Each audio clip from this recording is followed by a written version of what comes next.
जिस जमहूरियत का हम जश्न मना रहे थे और जिस आइन की हम दुहाई दे रहे थे, उसी जमहूरियत और उसी आइन के सहारे उत्तराखंड में यूसीसी यानी यूनिफॉर्म सिविल कोड कानून को न सिर्फ बनाया गया बल्कि उसको नाफिज भी कर दिया गया है। दूसरी जानिब मुसलमानों की वक्फ जायदाद को हड़पने का बिल यानी वक्फ तरमीमी बिल को जेपीसी यानी जॉइंट पार्लियामेंट्री कमेटी में मंजूरी भी मिल गई है। इन दोनों मामलात में किस तरह से जमहूरियत और आइन की धज्जियाँ उड़ाई गई है और क्या कुछ हुआ, आइए देखते हैं। तारीख 8 अगस्त 2024।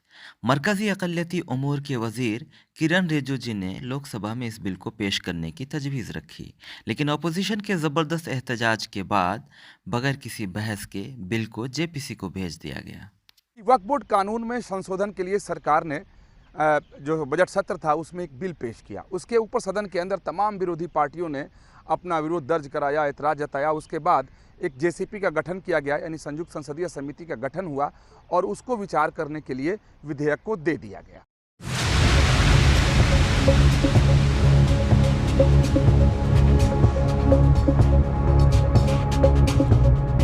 जेपीसी यानी जॉइंट पार्लियामेंट्री कमेटी एक एडहॉक कमेटी होती है जो पार्लियामेंट के ज़रिए किसी ख़ास मौजू या बिल की गहराई से जांच पड़ताल के लिए तश्कील दी जाती है। इस कमेटी में दोनों ऐवानों के अरकान, साथ ही साथ हुक्मरां और अपोजिशन पार्टियां भी शामिल होती है। इसकी सदारत एक लोकसभा रुकन करते हैं जो लोकसभा स्पीकर के ज़रिए मुकर्रर किए जाते हैं। कमेटी की सिफारिशात मुशावरती होती है, हुकूमत के लिए या पार्लियामेंट के लिए उस पर अमल करना लाजमी नहीं होता है। वक्फ बिल पर 31 रुकनी जेपीसी बनी। जेपीसी बनने के बाद जेपीसी ने ईमेल जारी करके मुल्क की आवाम से वक्फ बिल पर राय मांगी, जिसके बाद उलमा और दानिशवरान ने मुहिम चला करके जंगी पैमाने पर करोड़ों मुसलमानों के ज़रिए ईमेल भिजवाए। लेकिन अफसोसनाक पहलू ये है कि वो सारी मेहनत, सारी कोशिशें धरी की धरी रह गई। The behavior of the chairman today, he has not even allowed members who have to move their amendments. If you see the parliamentary proceedings, the speaker always names a person, are you moving your amendment? Yes, sir. Then 1 minute is given by the honorable speaker to explain why you are moving the amendment. But here we have seen the honorable Mr. Chairman has become not only the mover but also mover of my amendment, and then he's raising his hand to oppose my amendment. This is a joke. Give the announcement. Rejection. My amendment, I am not moving, he is moving, and then he's raising his hand to oppose my amendment. And then he say, okay, he's the mover and the opposer. He counted himself. So he's a mover, proposer, everything has become. So this exactly shows us what government is doing. And if you see the amendments that have been moved by the BJP and by the allies. देखिए, जब से JPC start हुई है, stake holders को बुलाया गया था। 95 to 98% stake holders इस बिल को अपोज किए। उनको जो भी आए थे, उनको अपने जो सवाल हम लोगों ने पूछा था, उस सवाल का जवाब देने के लिए 10 दिन 15 दिन का टाइम दिया गया था। वो जो जवाब आया है, वो जवाब मिनिस्ट्री हो या जेपीसी चेयरमैन हो, मेंबर्स को सप्लाई नहीं किए, मेंबर्स को उन्होंने दिया नहीं है, उसके ऊपर डिस्कशन फिर नहीं हुआ है। उसके बाद जब सारे स्टेक होल्डर्स के साथ मीटिंग खत्म हो गई है, उसके बाद क्लॉज टू क्लॉज डिस्कशन होता है। ये पार्ट ऑफ द प्रोसीजर है। क्लॉज टू क्लॉज डिस्कशन नहीं हुआ है और जितने भी आके डिपोजिशन किए थे उसका मिनट्स दिया जाता है। वो मिनट्स हमें दिया नहीं गया है। उसके बाद में मिनिस्ट्री ऑफ माइनॉरिटी अफेयर्स जो हर मीटिंग में प्रेजेंट रहती है, वो पूरे स्टेक होल्डर्स के मीटिंग का एक रिपोर्ट बना के हमें देती है। वो रिपोर्ट दिया नहीं गया है।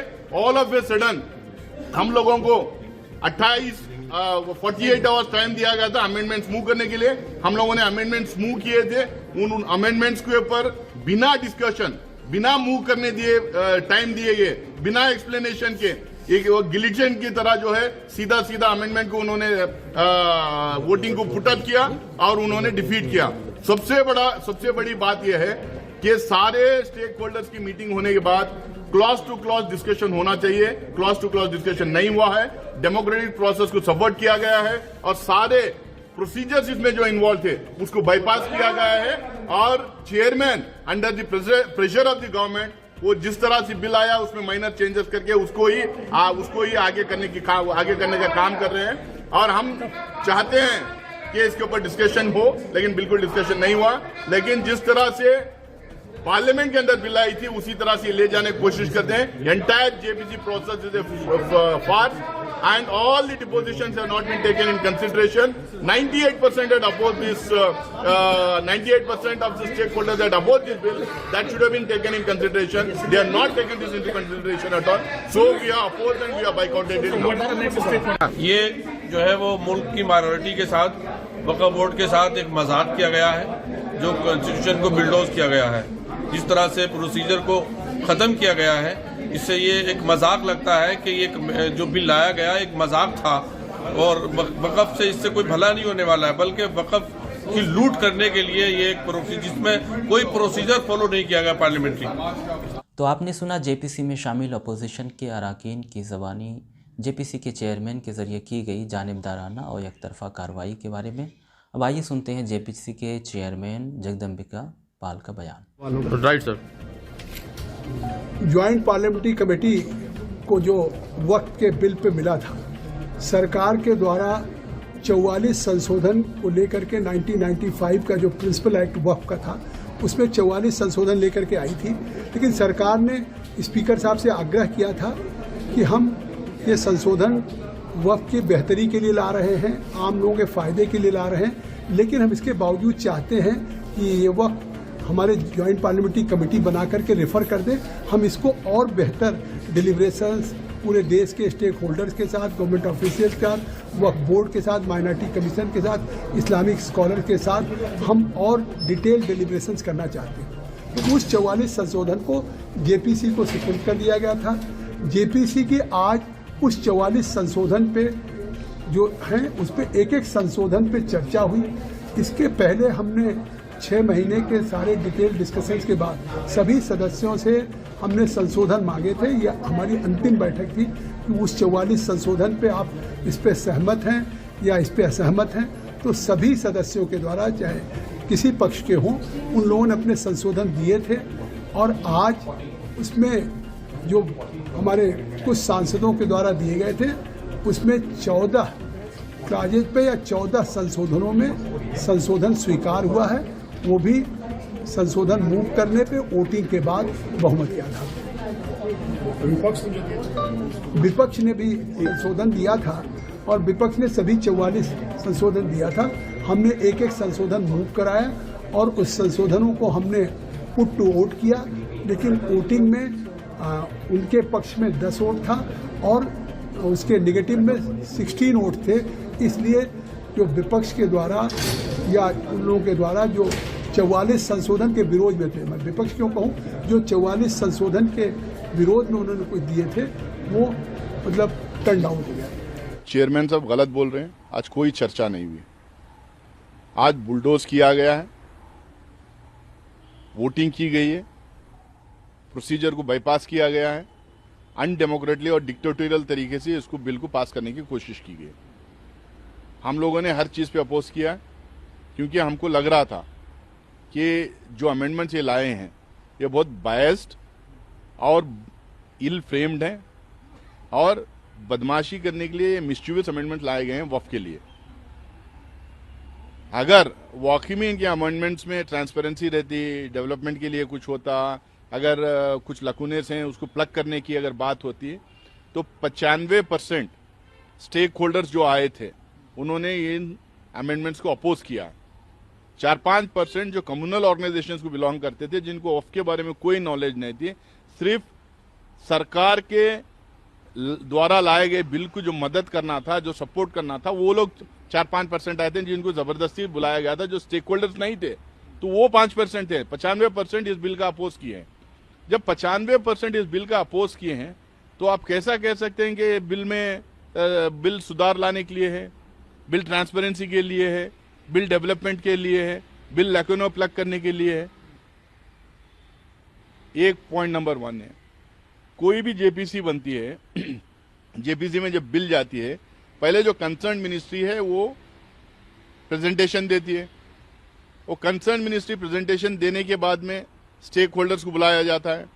स्टेक होल्डर्स से पूरी राय लेने के बाद में, उनके सजेशंस लेने के बाद में, उनके अपोजिशन या नहीं तो जो सपोर्ट जो भी मिल रहा है, वो सारे पॉइंट्स लेने के बाद में सारे प्रोसीडिंग्स के मिनट्स मेंबर्स को दिया जाता है।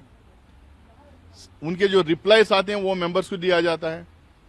ना किसी का रिप्लाई दिया गया है, ना मिनट टू मिनट प्रोसीडिंग्स दी गई है। ये सब आने के बाद में सारे जेपीसी के मेंबर्स आपस में डिस्कस करते हैं कि भाई कौन से अमेंडमेंट में क्या प्रॉब्लम है, क्या खामी है, उसमें सुधार ला सकते हैं, नहीं ला सकते हैं, आपस में डिस्कस करते हैं। वो डिस्कशन हुआ नहीं है, सिर्फ स्टेक होल्डर्स के साथ बातचीत हुई है, आपस में डिस्कशन हुआ ही नहीं।